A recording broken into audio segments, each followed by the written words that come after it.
Welcome, everybody. Thank you all so much for joining me here today. My name is Pritesh with Kaizen Crypto. It's been a while since I made an interview, but I'm excited to be back in the saddle. And today, joining us, we have the DripDrops team. So I wanted to go ahead and get started with some brief introductions, and we'll go ahead and jump right into it. So we're joined by Kyle, Anthony, we've got Doug, and Lloyd. So guys, thanks so much for joining us. How are y'all doing? Hey, good, Pritesh. Good. Thanks for having us. Good. Good to be here. Definitely. So guys, let's just go around the table here a little bit. We'll just talk a little bit about yourself. I know that people who are familiar with the channel definitely have seen your faces, but just let us know a little bit about yourself and what you're building. Hey, I'm Kyle. I'm the CEO of DripDrops, and I get to work with these awesome guys. And we are building so many different things. I think we can probably even give you some TR alpha too while we're here. But yeah, you know, I came as a Cardano stake pool operator, so I've been around the ecosystem for a little while, and in doing that, you know, and contributing to the community, you meet other people who showed up to do good things, and you know, one thing led to another, and I just started working with these guys, and now, you know, they're plotting and scheming how they're going to get rid of me. So it's good. No, we're doing good. We're building cool things. We've got a really good team. You know, it's something special that happened, right? Like in Cardano, you had a lot of things, and you were there, Pritesh, right? You had a whole lot of smart people who showed up to engage in the ITN, right? And they're from all different disciplines, all different types of walks. And then you had people who were watching it, who were kind of like just paying attention to Cardano form, but just an amazing group of people showed up for this experiment. And you know, it's just a lot of talent here to pull from. And so the team has come together, and it's interesting. It's unique. We almost operate kind of like a holacracy, you know, roundtable management. But it's wild, and we're building awesome things. We're going to talk about all that today. Nice. Yeah, it's not about replacing Kyle. It's about replacing all of us. It's about expanding the space and growing it, putting the tools in place that everybody else is going to be able to take on and run with long after we're gone. So, but and I'm Lloyd, Chief Operations Officer at DripDrops. I have the express privilege of herding all these cats that are some of the most talented, brilliant minds in the Cardano ecosystem, and helping try to drive a direction that we all can follow and all agree to follow along. And it is exactly like herding cats to do that, but it's been a lot of fun and big challenge. I started in the space doing community work. I ran Discord servers for Token, and I got the note from Kyle that they didn't want a Discord server for DripDrops because it just wasn't going to need it. It wasn't going to be anything that needed Discord, but yeah, it needed Discord and Telegram and Twitter and everything else, and now LinkedIn, and you know, everything else as it's grown. But yeah, it's been really cool to be a part of this journey. Yeah, Lloyd came in at a interesting, you know, he was helping just maintain viable, you know, for functional necessity components of the business. But just, you know, as we started to mature, you know, just the role, you grew right into it, right? It was just perfect. I mean, there's so much going on, so many moving pieces, and it's, you know, Lloyd is good at executing. Thanks. Good, Dougie. Hey, what's up, guys? I'm Doug, and I'm design here at DripDrops. I call design actually brand, product, experience. I think experience is probably more the encompassing word. Yeah, get to work with these awesome guys here. Met everybody back. Pritesh, should I meet you back at the Wyoming Summit? It's I think it's been Wyoming Summit. Yeah, that was the first time. Yeah. Yep. Yeah. Met everybody except for Lloyd. I knew Anthony. I was actually onboarded through him. Had the privilege to work on some things with him early on in the space. And yeah, I found myself here. I'll use my resume bio that I like You know, I enjoy building unique experiences. And so yet again, I found myself here, blockchain, I guess, you know what I mean? Just at an interesting point, I guess, in my career. And I was like, you know, I'm always attracted to trying to build. I guess, you know, I've had the privilege of working on like pretty cutting edge stuff in the past. And I was kind of wondering where I'd go from here at a certain point a couple of years ago. And yeah, stars aligned, you know, it had been deep in the space at this point. Cardano was happening. And yeah, I, you know, found myself got to dive in there with him. And here we are. Yeah. That's great. Awesome, man. All right. And Anthony. I'm Anthony, CFO for DripDropz, co-founded a couple projects on Cardano. I got to go to the Vegas Strip with Pritesh. We had some amazing stuff. You got to tell a story. I'm never going to be able to forget that moment, Anthony.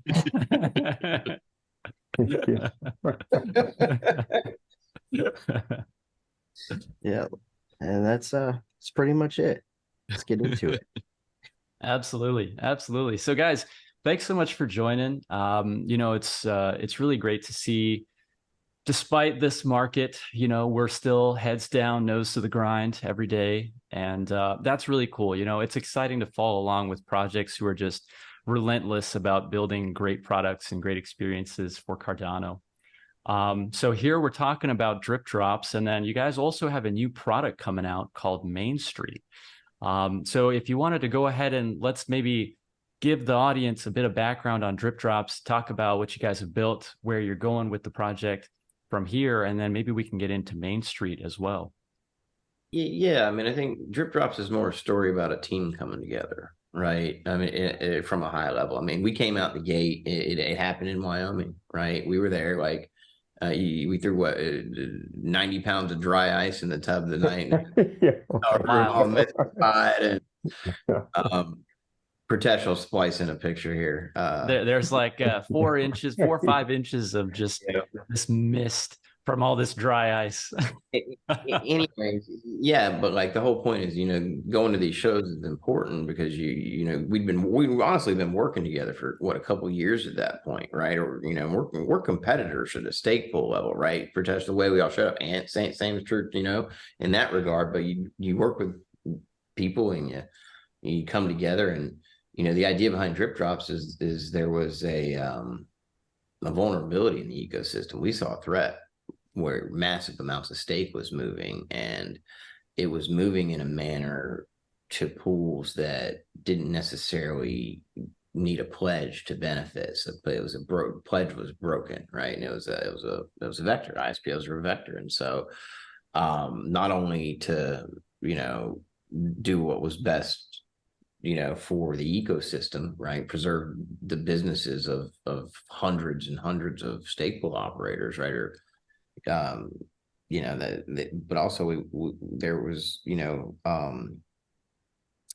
it was, you know, not only to protect our businesses, but also to kind of, you know, patch game theory, really, right? With product. And so, DripDropz essentially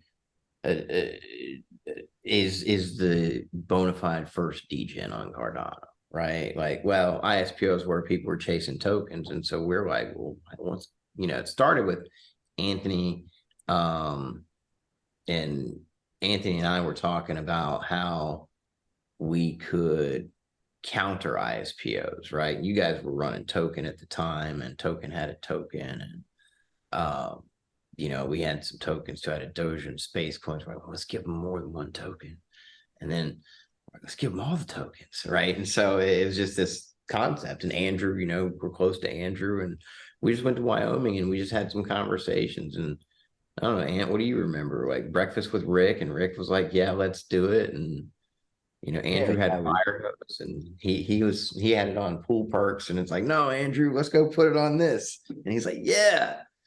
So, yeah, I think it worked out well because everyone that we thought that might be able to help in the building of it was there. So we were able just to walk up to them and kind of pitch them the concept, and it solved multiple problems, like delegation moving, token distribution, everything that DripDrops does. So everyone that we kind of pitched it to thought it was a pretty cool idea, and we went home and we got to work to see if it was possible that we built it, and I think we built it in like 4 months. So from the end of September to the launch on January 1st. No, we built it in 6 weeks. It took us about 6 weeks to get going because there was still work. I think you guys, the dev team, I think Lath was working on something, wrapping up for Token, whatever the time. That's right.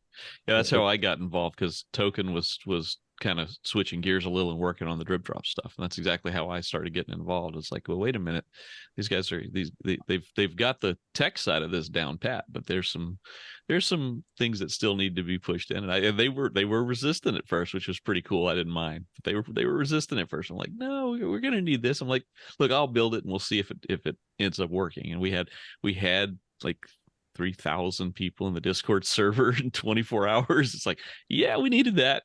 So, oh, you're talking about the day we launched? Yeah, we went to 3,000 people by launch day. Somebody sent us 1.5 million ADA. We sent 1.5 million ADA. Oh no, there were crazy questions. We needed a help desk instantly. Like there was like everything just started kind of like going, all that. Wow, it's a good problem to have, I guess. It was a great problem to have. It was totally fun, and it was a great problem to have. That's how I came in. That's how Lath, because Ant was on the Token team, and so members of the Token team were moving in and doing stuff on Drip, and that's how I found out about it as well. So yeah, basically the whole Token team came over and worked with us. It's just a good opportunity, and they, the guys, they move fast on it. They rolled the product fast, and we launched New Year's Eve, and that was awesome. Like getting 1.5 million ADA New Year's Eve is like a super awesome present. I remember when the platform launched, I was like, this is way too cool. I'm going to put a video together. I was in a hotel room at the time. I was doing some traveling, and just like how to drip, get some free tokens. Of course, you got to pay the fee, right? But still, you got all these tokens. And, just looking back at that first video that I made about DripDrops, just to see now, I mean, you guys are probably, one of the top projects. Thank you. There's a lot that goes on behind the scenes that we don't show or can't always show, or we get to talk about a year or two later, things like that. So there's a obligation that a lot of the team members, the technical side of the team, carries to the ecosystem, and it's hard because they'll have to stop what they're doing sometimes and go to work for Cardano, and I know that may not make sense to a lot of people, but I guess what I mean is the community contributes. IO's here and they're doing great things, but IO's not alone, and so Yep, absolutely. So now with this whole team coming together, right? So you got all these great minds coming from all walks of life to build this great platform. So how does this new idea that you guys have come up with, Mainstreet, kind of tie into that? This is Anthony's influence and pull. Have at it, man. Yeah. So, throughout the years, I've focused on onboarding people, and through the experience of onboarding people from young to old, I came across the same issues every time. And it was like either the complexity of the on-ramps. So I'm referring to Coinbase, Kraken, Binance. Those platforms are more catered to people that have trading knowledge and experience. So your typical, middle-aged person that's not very tech savvy is going to have a more difficult time navigating these types of platforms just to dollar cost average into crypto and then move it off the platform. And then some of the other issues that we realized was the sheer number of applications that you needed to have in order to store and hold cryptocurrency, and then getting the idea across of self-custody, becoming your own bank. And that's easy for us to comprehend, but it's not so easy for someone that's been in the traditional banking sector for years, decades. So it's kind of, it's a tough learning curve. And if we want everybody in the world, or good majority of the world, to start using cryptocurrency, I think one of the biggest hurdles is the onboarding platforms. And one of the main issues that we discovered through our research there was that those onboarding platforms, just like traditional banks, are using people's cryptocurrency that's stored on their platform to make money through lending, loaning, leverage trading, all that bullshit. Kind of like the fractional reserve banking system, right? You deposit Exactly. money and then bank turns Exactly. around and lends it to someone else. Yeah, that's how FTX got into the position that it was in. So we wanted to build something similar to a Coinbase, Kraken, Binance, but incentivize our users to take custody and teach them how to do so. So we built a business model that doesn't involve us using the user's funds to generate income or revenue on the operational side. So we're incentivized for you we're incentivized as a business for you as a user to teach you how to actually self-custody your funds and use the platform as an exchange and as more of a wallet interface.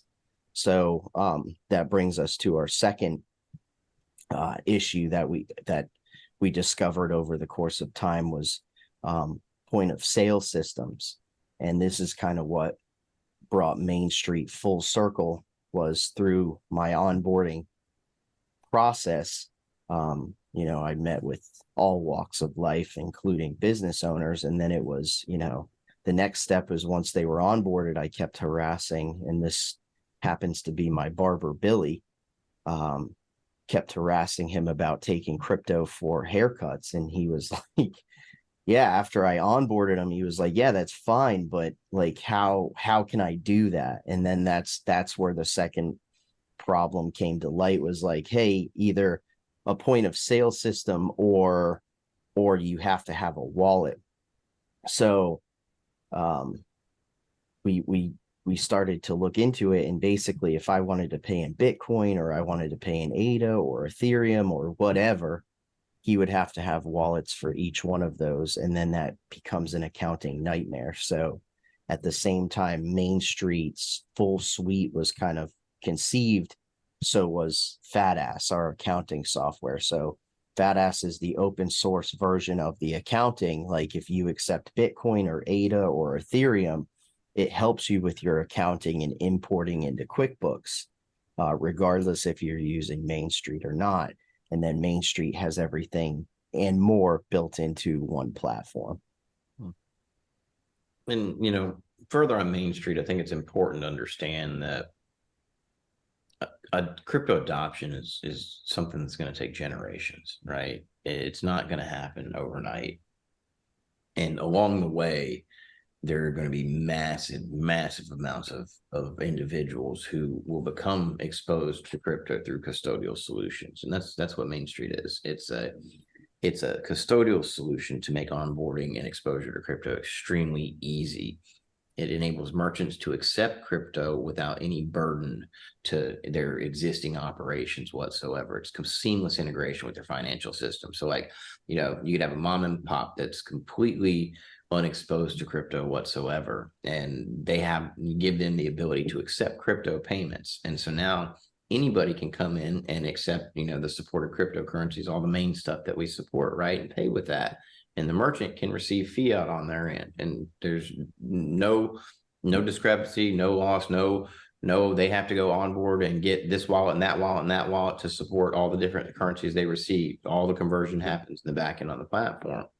And so, and this is where the brilliance of DripDrops comes in. This is where that team expertise at, learning to move currencies around, learning the, you know, the battle testing of what it took to live in the space. We're experts moving tokens around now, and this will include, now that we just take our knowledge and move to Fireblocks, which is we're premier partner at Fireblocks for this. We now have access to 2,000 plus. This is where Ant gets all the credit, or tons of credit, because he was so curious about it. He's like, well, we need to do an exchange. You're crazy. We're not going to do an exchange. You lost your mind, you know. But he went and he was very curious about all the building blocks and pieces that went into it, and he started digging down the rabbit hole. And so what we realized is we needed these what do you call them? Payment rails. Well, no, I know what you call those. I'm talking about. I'm just trying to use clever wording, but basically you need money transmitter licenses, right? They're very they're hard to get, and so expensive. One of the easiest way to do it is to pay somebody else who uses them, and there's companies who do that. And one of them, you know, Prime Trust, they've been in the news recently for a little bit of goofery, I think, too. But essentially, they would provide a technical service where they would you know, they would essentially be the custodians and move the money around, and you would use their money transmitter licenses. But every state has money transmission laws, and so if you were accepting fiat and then, or if you're taking fiat and moving it on behalf of somebody, or if you're fiat to fiat or fiat to crypto or crypto to crypto, there's different meanings of money transmission in every state. And so being compliant in the US there's 54 jurisdictions that you have to look into. And so as Anthony's figuring this out, and we're you know, he's digging through all these vendors, and we're talking to him, we're learning, okay, these guys are charging us a whole crap ton to use their money transmitter licenses, and providing, you know, they're just wrapping it around some technology, and that's what we're really good at, you know. So it's like, okay, let's, you know, and we just kept digging, and then Anthony figured it out, and it was Fireblocks. And from there, he was able to forge a really good relationship. And so it's evolved into a strategic, you know, I don't want to use the word partnership in the sense that we're building stuff together, but we talk. I mean, they throw us VC leads. It's, you know, we're classified as a strategic client, you know, so it's, there's definitely a strategic engagement there. And nice. Fireblocks, they run the back end of Kraken. So if you use pretty much any major exchange here in the United States, Coinbase, Kraken, and you buy and sell crypto on their platform, that's Fireblocks working in the back end. Right. And so we finally were able to work a deal with them and get it. Well, I guess I don't know, strategic partnership, or you know, they're a service provider to us, and it's a strategic but you know, they like our project so much that we're considered to them on the same level as Kraken. So when we reach out for service, we get the same VIP type service, which is really, really cool, considering, you know, we're just a small nobody team all of a sudden. And, you know, shout out to our sales rep and our onboarding guy there. I won't throw his name out, but he's been super awesome, man. I love Fireblocks and working with them. And let me ask you, like, do you use crypto in retail? Have you ever paid for a service or a product with your crypto? I personally haven't, you know, unless it's somebody who specifically asked me, hey, I'd like to buy something or sell something to you and receive ADA. You know, it's always like family or a close friend, right? Who maybe has something, who wants to trade for some crypto. But, you know, like if I was to walk into a grocery store, I need to buy some milk and eggs. No, never. Right. So how could Bitcoin or ADA or crypto at all ever become the world reserve currency or the financial operating system of the world if there's no way for a retailer or service provider to accept it? In the rare instance that they know how to use self-custody wallets and have 1,000 of them on their phone, so they're prepared to accept any cryptocurrency that you may be holding. Otherwise, people look at crypto as a secondary And I hate that. I want to change that entire view of what crypto is, because everyone's like, oh, take profits. And all you're doing is going from a valuable asset back to a depreciating asset to go buy goods and services. And that to me is stupid. Like, why would we even do that when crypto is built to be fungible and built to be money? Why don't we use it as money? Because we are missing that link in between the buyers and service providers and product retailers. So that's what we're trying to build out, is that bridge. And essentially our value proposition is Mainstreet empowers merchants and service providers to access a $1.2 trillion economy, which is the crypto economy, by bridging traditional finance and tomorrow's currency. So that's kind of what we're trying to do there. It doesn't make sense to take profits. That word to me is so silly. I'd rather you hold your money, people realize that your money's worth something, and then you have an increase in purchasing power. That's ultimately what crypto does. When the value goes up, you have an increase in purchasing power, not go take profits and exchange it back out for a debasing, devaluing fiat. Like, just use it as it is. It's built for that. Right, exactly. I think it's a paradigm shift. You know, a lot of people in crypto, they get in, they're like, when Moon, when Lambo, and you know, they're gonna ride their crypto until the price goes up and then sell it for fiat. It's like you're kind of missing the point there to a certain extent. So think about it like this: even if no one ever bought any more Bitcoin, say the demand disappeared, the unlikely case that the demand disappeared, even with no one buying any more Bitcoin, the price would still go up, because the dollar that it's paired to is devaluing.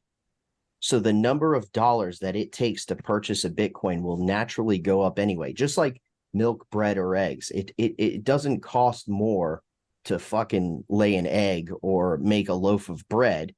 That's still the same. It's that the dollar that you're spending to acquire that milk, bread, and eggs is losing its value.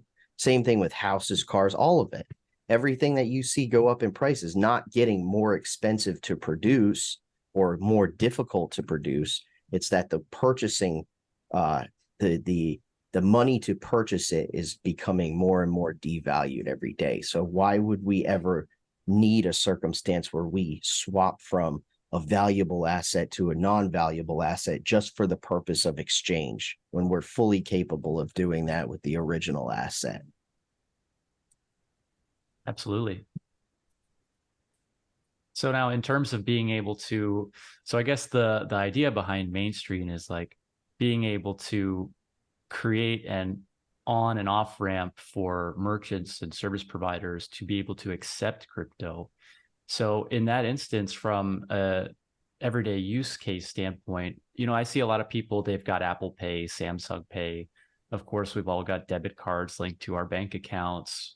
In that case, what would the average user be able to do in that, holding crypto in their wallet, right? Would you be able to just tap your phone, or is there some type of a debit card solution? Yeah. So we built Mainstreet to adapt to all of it. Whether you use a Apple Pay or GPay, or if you want to use the Mainstreet debit card, Mainstreet point of sale system, or the app directly, we're ingrained in all of it. We've looked at every single way people transact and figured out a way to integrate with that. So the integration or the onboarding portion of it is just natural. It's an organic process. So if you use Apple Pay, you can load up your Mainstreet debit card in there and just tap your phone. You'll have an app directly where you could use the app directly, and just like a crypto wallet, and send funds out or receive funds into it. And then also you'll have, you know, a physical debit card version of it as well. So yeah, I mean, and if you're a retailer, we wanted to help mitigate the volatility issue, because a lot of retailers, the two biggest complaints were technical difficulty of getting involved, which we've already mentioned, and that was, you know, having a bazillion wallets to accept crypto and exchanging it back out. And then the other one was the volatility of crypto. And so basically what we wanted to build was a limitless version of an exchange, and we're capable of doing so by having Fireblocks as the back end. So if I come into your store, for example, and I'm holding ADA, and you are a merchant, and you can go into your preferences and say, okay, I want to reduce my volatility here. So I'm going to set my inbound currency to 90% fiat and 10% Bitcoin. I come into your store and I purchase $50 worth of goods or services. I'm going to send you $50 worth of ADA. Before it even makes it to you, it's going to be converted into fiat and Bitcoin, your preference. So you get $5 worth of Bitcoin and $45 in fiat, and that automatically goes into your account. So you don't necessarily need to even go convert anything. Although if you wanted to, we do have instant swaps on the platform as well. So we wanted to make it as comfortable as possible and let merchants decide what their risk tolerance was going to be. Some may never even touch crypto. They may use it just like they use Stripe now and just accept all fiat, but you can accept fiat from the traditional legacy system via, you know, traditional debit or credit cards. But now you have opened up your market to the $1.2 trillion that crypto holders have to be accepted at your store without any inconvenience to you as well. And that's an easy value prop to sell to any merchant, regardless, you know, even if they don't even understand crypto. It's like, hey, there's a lot of people, there's a huge, you know, economy out here that you can now access, and you're just expanding your ability to increase your business, honestly, you know. And so that's an easy side to it. But what's really cool about Mainstreet is essentially it's a proper payment rail system and for crypto. And if we can get that in place, it opens up all sorts of avenues for us to get very, very creative and do what this team does the best. And so we're really excited about it. And so Fireblocks was one major component and that's awesome. And we did that. There's other pieces there too. And so digging down the MTL path was, you know, there's all these vendors that have MTLs. They've done the work, and it's expensive. I mean, all the research we were doing is anywhere from $250,000 to a couple million, and maintenance is in the quarters of millions. So it's like, okay, this is an endeavor if we want to go and do this. And so luckily we have an attorney that likes to, you know, go to bat for good startups and that kind of thing. And we were able to work out a really good deal, and so that piece is in motion too. And so we're actually going after the money transmitter licenses ourselves in all 54 U.S. territories. So we don't know the outcome of that or how that's going to go, but that's going to enable or determine, you know, where we'll be able to go to market initially. But we do expect to have results shortly there in that. Yeah. And of course, that is subject to one of our catalyst proposals, right? That's the Mainstreet catalyst proposal this round is. It was an ask to actually see if we could use some community support in order to purchase to pay the fees. It's really not purchasing anything. It's really paying the fees, paying all of the bond and the other costs to get these MTLs up. That leads to one other point, is that we're actually now we're the whole point of Mainstreet is that it is too big for even this team on its own. Like, we can't just go out and do this. We have to raise funds. We have to build up a larger team that will be able to handle all of the compliance and all. There's literally an army that's got to get behind building this product out and getting it to market properly. So to start that, we needed to get a prototype built. That was the Fund 9 proposal. That was the whole point of Fund 9, was to build this prototype so people can see it and feel it. We were successful there. And now this money transmitter license is the other sort of brick that needs to go in the wall of seed investors are now comfortable enough to invest in this and grow. Now, part of that, we're opening it up because we're a community project. We're opening it up to the Cardano community. We are going about this through a crowdfunding mechanism. We don't have the name of the exact crowdfunding mechanism yet. That's still to be determined, but we are taking interest right now. You know, we have a form it's a bit.ly, so bit.ly/Mainstreet-interest. And it's a form you can fill out to express if you in a member of the Cardano community would like to participate. This will be an equity raise. We're not playing any token games. You'll literally be a part of the company. You'll own a piece of this company, like any other equity raise. And that's exciting to me. Like, it's neat that we're able to do this, give this kind of full experience to the whole community that wants to participate, be a part of it, right? They're going to have this opportunity to get on board through a crowdfunding. Absolutely. Yeah, I think that's really great, Lloyd. You know, not only do you guys have the support from the Cardano community with Catalyst, I want to dive into those proposals a little bit more as well. But you know, with this equity raise, so you guys will be opening this up to accredited investors, or is this open up for everybody? Like, what's the minimum requirements there? That's the cool thing about a crowdfund. Go ahead, Kyle. That crowdfund component lets anybody show up. You want to put $10 on it, or I mean, the platform may have a minimum, but it's not going to be. I think it's $250. It's not a lot. So yeah, nice. So yeah, just anybody can come, non-accredited. That's the play. But we want to raise 3.5 million for Mainstreet in a seed, and that'll get us, you know, a little further down the road, and all the legal stuff kind of, you know, ducks in a row there, and as well as cover, you know, just us getting out for a couple of years. But we'll go to a Series A before we get to market. So I mean, it's absolutely.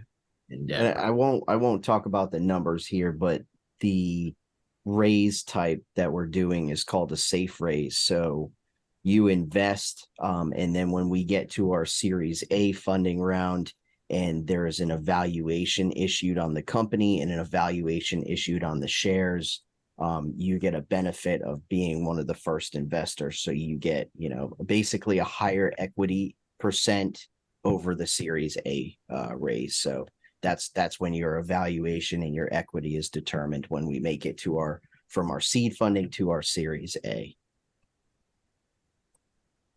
It's exciting. Gotcha.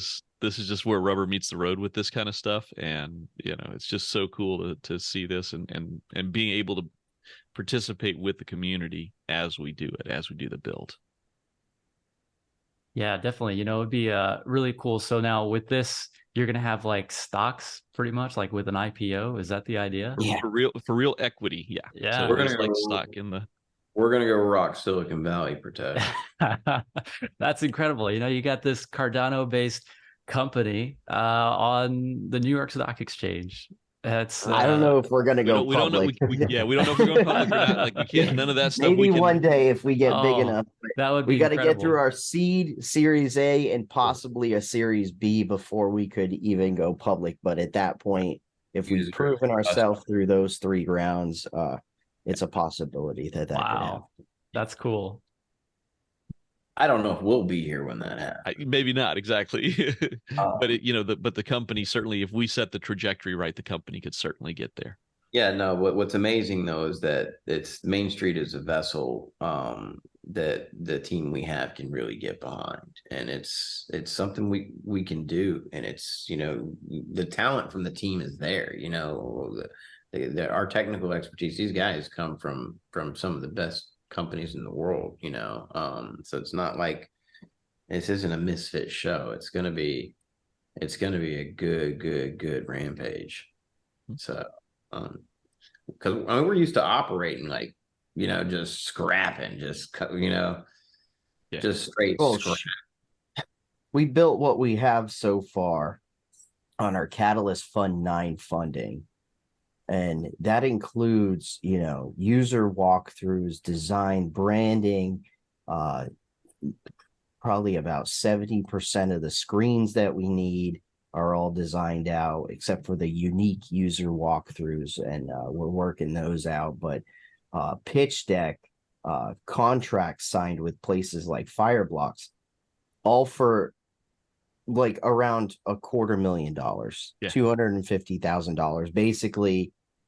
Like, I don't even know, man. That was probably the craziest, most lean. If we keep doing this, I mean, we're definitely going to make it, just out of the sheer fact that we can run so lean. We'll be able to beat out the big exchanges because they don't run like us. Right. So yeah, I mean, if we get real money, real investors, real seed funding, we're definitely gonna make an impact here. Anthony likes to say when, not if. But yeah. When We're tired. It's coming now. Yeah, it's a long road, and we've got a lot of irons in the fire too, and the expertise that our team's provided to the Cardano ecosystems position the team to provide services to the MBO as well. So there's some potential there, but that's kind of you can't really count on it. So it's been down the road. So Catalyst really has been a godsend for us. It's because we haven't had a fund in a year, and we've been living off those funds and working. And obviously we've got a good revenue generating company, but ADA's, you're fighting against it's an uphill battle in a bear market, right? So for real. Yep. Yeah, that's very true. I guess that kind of leads us to our next point there. We can talk a little bit more about the Catalyst proposal. So you guys have a few submitted in Fund 10, right? Yeah. So and a lot of, so we went a couple of different routes. Obviously with Mainstreet, we had the one really significant need, which was that those money transmission licenses. We saw an opportunity to take what we're doing with the fiat and token accounting, and we build the FATAS protocol system that's going to be great for anyone that wants to consider receiving fiat in their business, as well as any token. It can be cross chain as well, all of that, and then how to account for where that money went, when it came in, and what it happened with it. So it understands the need to take note of the transaction ID on the blockchain, so you can trace back where things happened across different platforms. So a very neat system, and a very needed system, and we're open sourcing that one, so we're giving that to the whole community for their use. And then several of our proposals are surrounding the work we've done with SIP 1694 and the Voltaire era. There's a lot of groundwork that needs to be done there. Lots of tools that are going to be needed for if you're a DREP, or if you want to, participate in the process, the governance process on chain. One of those is the Arweave proposal. That one allows someone that just has ADA that wants to make a governance action. You could spend ADA in order to permanently place the text of your governance action on Arweave, which you can then use that in your governance action when you go to submit it on chain in Cardano. So that's a really, really neat one. And a couple of them that are related to our open source voting tools, because not only will DREPs have to vote, they're also going to have to do temperature checks and things like that for their delegates. And so we can take our open source voting tools that we have, we can strap on a couple of additional pieces of tooling, which we've put in the two proposals for that. And that tooling is going to allow a DREP to have a whole suite of polling, and they can gate it to where they'll only get information from people that actually delegate to them, provably, right? So things of that nature. So really neat way for a DREP to kind of build a community around their own delegation. So. Yeah, that's powerful. One thing I was thinking about there, Lloyd, is I feel like a lot of people who are in the community now that have the potential to become the DREPs at the start, at least, would be our SPOs. Some of the most technically proficient out there as it comes to maintaining Cardano, some of the most engaged. I think that having more tooling for them as it comes to engaging with their delegators, great concept. Well, I think so. And here's where it gets interesting. SPOs have their own role in Voltaire, right? So there's, we want DREPs to come on that aren't necessarily SPOs. Like that, it will be important to at least have a diversity of opinion. And there's no rule saying an SPO can't also be a DREP. But it's a separate delegation. And so these same tools, you could absolutely use it as an SPO to get temperature checks of your community. It'll work great for that as well. But then also, if you happen to be both, you'd definitely be able to use the tool in both places. But my hope is that we get a lot of DREPs that aren't SPOs, that are coming at this from the governance angle and have that particular separate, experience and education dealing with the people part of what these proposals are going to look like, because there's a lot of work there that maybe won't be technically challenging, but is going to be politically challenging, philosophically challenging, and we do need the right people on that side as well. So that's the other reason to give this tooling out and make it free, so that there's no reason that someone who's got that skill set can't strap these tools on and just work with them. Absolutely. Wow, that's powerful. And I can't leave off our last proposal. Our last proposal is a lot of fun. You guys, Anthony Cardano joins the Drip team, right? He's been on with us for a little while. We got the memes. He is the meme lord, man. This guy's meme king, right? I love it. Stuff is fantastic. And so, yeah, he's got a proposal in, and that proposal is gonna allow him to keep building these memes every week. He's going to do daily memes for 6 months. And what we'll do from the Drip side is we're going to actually monitor the effect of it. We'll actually use the tooling that we have and kind of keep an eye on, how well the memes do, and give those reports to the community so they can actually get a backdoor view of what it looks like, not just see the memes themselves, but they could maybe learn some lessons from what the impact is in the community. Yep. So, yep. And I think now with this bear market, I think it's important to have fun too.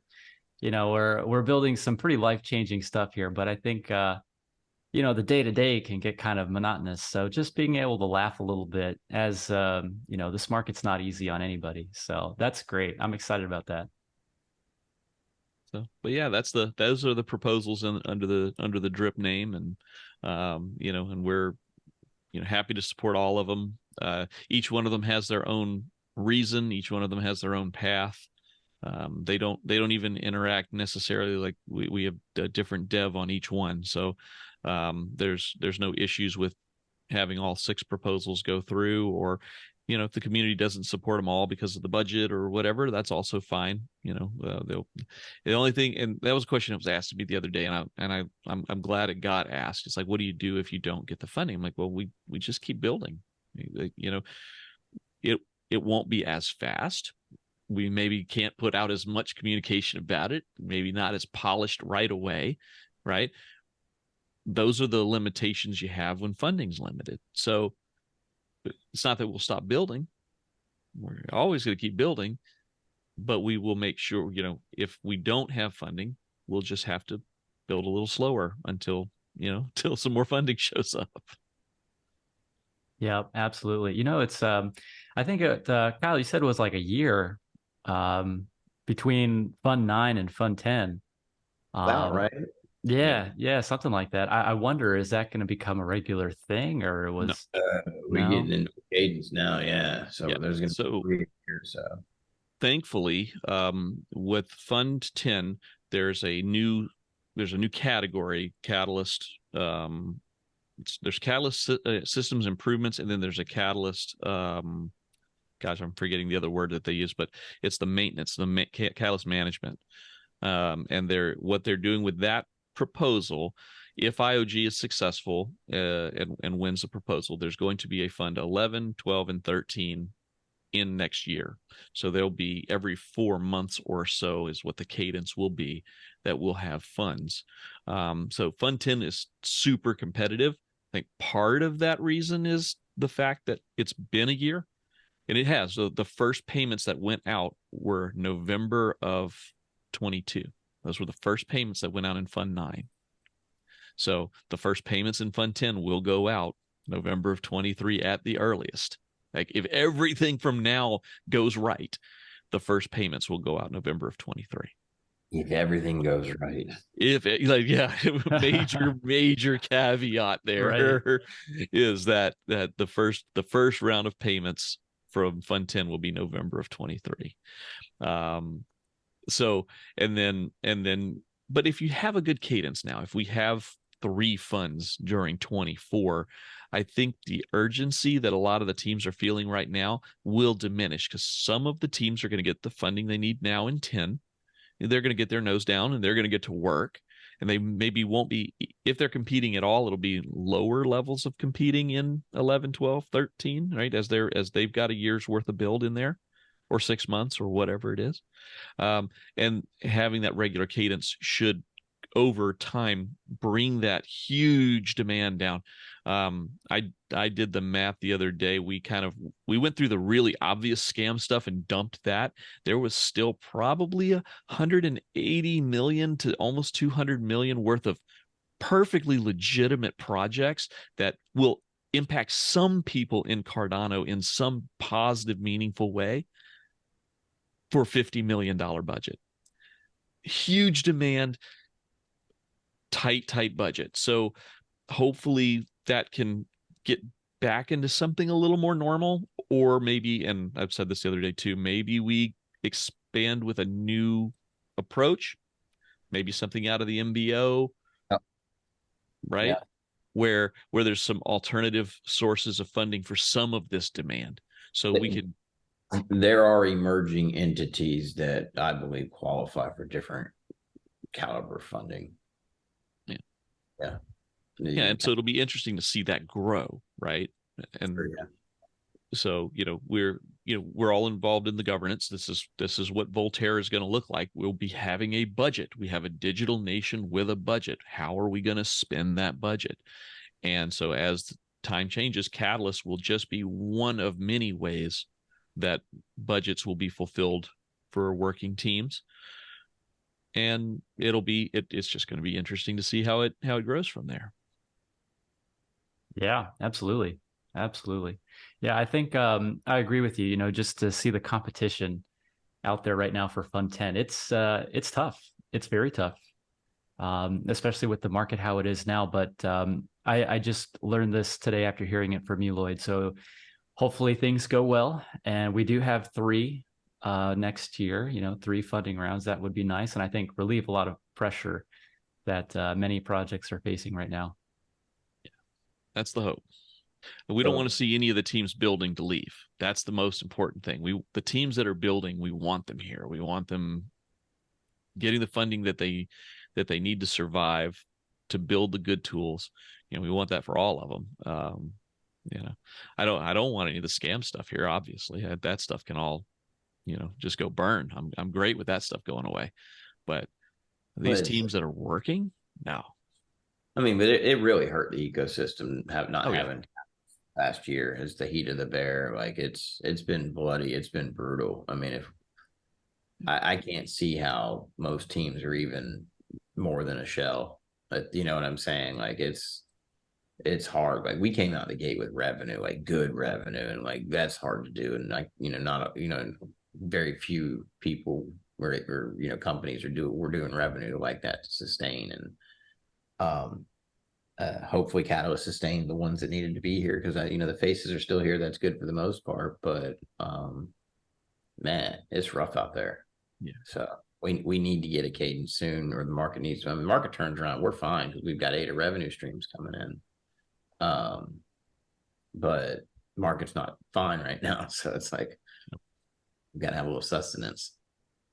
Yep, absolutely, guys. I wanted to go ahead and wrap, as I think we're coming up on the end here. As far as what you guys are thinking for how Mainstreet is going to help further crypto adoption and growth of the ecosystem, talking about some of the projects building on Cardano, I wanted to just ask you, so with this suite of tools that you're building, so do you guys see the potential for other projects to be able to use this platform. So like, let's say if you're a token project on Cardano and you want to give your holders the option to be able to sell for fiat or swap or do anything like that, are there going to be support for Cardano tokens? And then also kind of leading into a broader question, what are some of the things that you guys see in terms of how this is going to impact crypto adoption on a larger scale? So to answer your question on the native assets, we will, our native assets for, yes, we're going to use Cardano native assets in different ways. Now, can any project come and do it? No. We're gonna have a compliance team. We're gonna have risk assessments. We're gonna onboard and be very strict with those types of projects. But assuming a project meets all the criterion that we set and according to our operational procedures, and yes, it makes sense. But then there's things that we're going to look at too that we've got to grow into, just the whole financial modeling of the whole business, right? Because if we have certain assets on our balance sheets, just the way the Firebox works, we can save money in how we move things around. Like we're not over leveraging anybody's funds or using funds anywhere else. It's just, if we've got, say, a balance of Bitcoin and a balance of ADA, and customer A pays in Bitcoin and merchant A wants to receive an ADA, we can do those balance ledgers internally without incurring transaction fees. You see what I'm saying? So there's all that kind of needs to come together.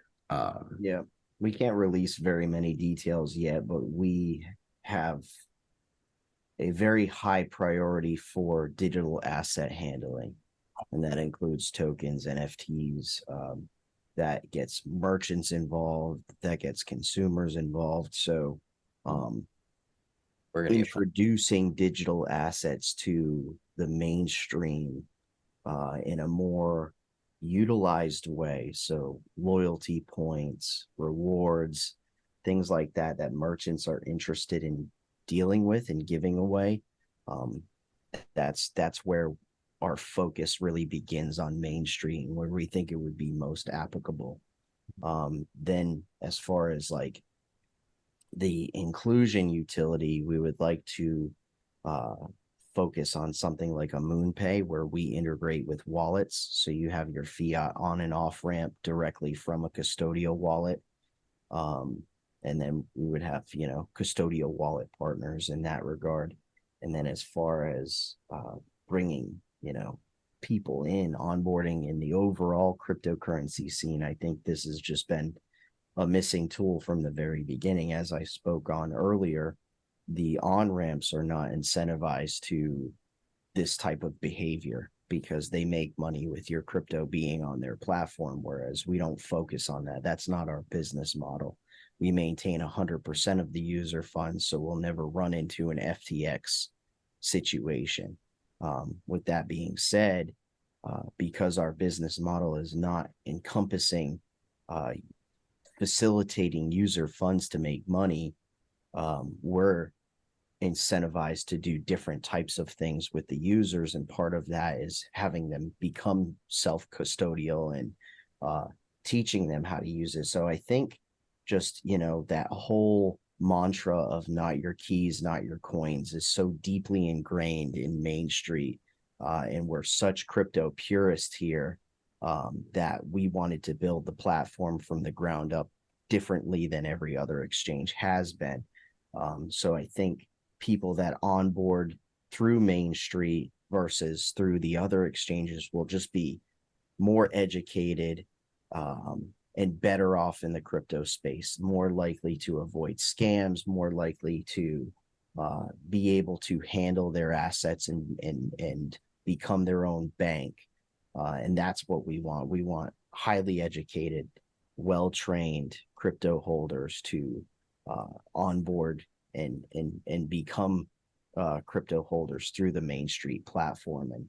And that's kind of what we're focusing on. And we know that, a very small group of people hold crypto now, but it won't be like that forever. So hopefully a good chunk of them come through Mainstreet and really learn what cryptocurrency is and what it can do and how to handle and manage it. And we understand that most users are intimidated by crypto, and that's one of the main goals of Main Street too, is to kind of alleviate that intimidation, get the users exposed, and if they want to continue their journey further,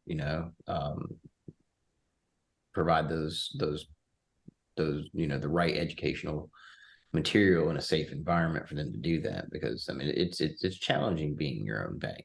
A lot of people aren't ready for it. If you make a mistake, you lose your money, and so we understand that too. And we also will be catering to the individuals that just want to hold their assets. So I mean, you say, okay, so you've got this idea of self-custody, but most people don't understand what that really means. They don't understand what self-custody means, nor the value or importance in crypto.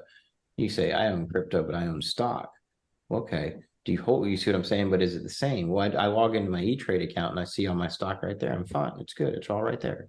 Main Street can give the users the same feel. That's not really self-custody, but it's the same value prop for a lot of certain types of people. So Main Street will cater to individuals that are okay with, us holding custody of the assets. But we'll show you why it's important for you to hold custody as well. Yep. Yeah, it's almost like baby steps. Yeah. You first learn about something, you're like, okay, whoa, this is crazy. I don't even know where to start. But I think that if we have the right tools and the right educational materials, I think it's a great way to be able to gradually kind of get people to dip their toes into crypto. That's exactly what it's going to be. Yeah. And we've already thought about this by using words that people are familiar with. So instead of self-custody, it will be a savings account. And here's how you create one. And, these are your seed phrases. And this is, do not lose this, write it down. And, so we'll really educate them on onboarding, and it's so crazy that crypto is not your keys, not your coins, but there's no mention of that on any of the on-ramps. Never does Coinbase tell you, hey, move your crypto off of our platform and put it into a self-custody wallet, because you're not really the owner of it. We are. Like, no exchanges have ever done that before. And that's where we want to come in and like build this really honest reputation of like, we really want educated crypto users. We don't want to, we don't make money off of your money. We don't make money off of your crypto that's sitting in there. So we have no reason for it to sit in there. Whether it does or it doesn't, it's at your leisure, your discretion. If you want to move it off and become your own bank, congratulations. We're here to help you do that. If you're not ready to do it yet, or you never want to do it, either way, you can use the platform as a wallet, a savings account, and spend it with your merchants and so on and so forth. And that's fine too, whatever your comfort level is. And that's what we want to encourage on our platform by bringing people in. If you're 18 to 100 years old, whatever your comfort level is, we can onboard you from beginner to the most experienced crypto handler. That's fantastic. Yep. I'm looking forward to the platform, guys. I think it's great what you all are building. And in terms of being able to get this project off the ground, looking forward to seeing the support from the community for not only your fundraise, but also Project Catalyst. Here we've got a couple more days left in voting for Fund 10. Just wish you all the best of luck. It's exciting to see what you all are building. I hope things work out well for you. And of course, we're rooting for you. You got the support from our community. For our viewers, thanks so much for watching. I will be sure to leave that link. So if you're interested in learning more about the capital raise, as well as the proposals for DripDropz Mainstreet, check out the links in the description. If you did enjoy this content, make sure you leave a like for us on your way out. And I'll catch you guys in the next video. Thanks so much, everybody.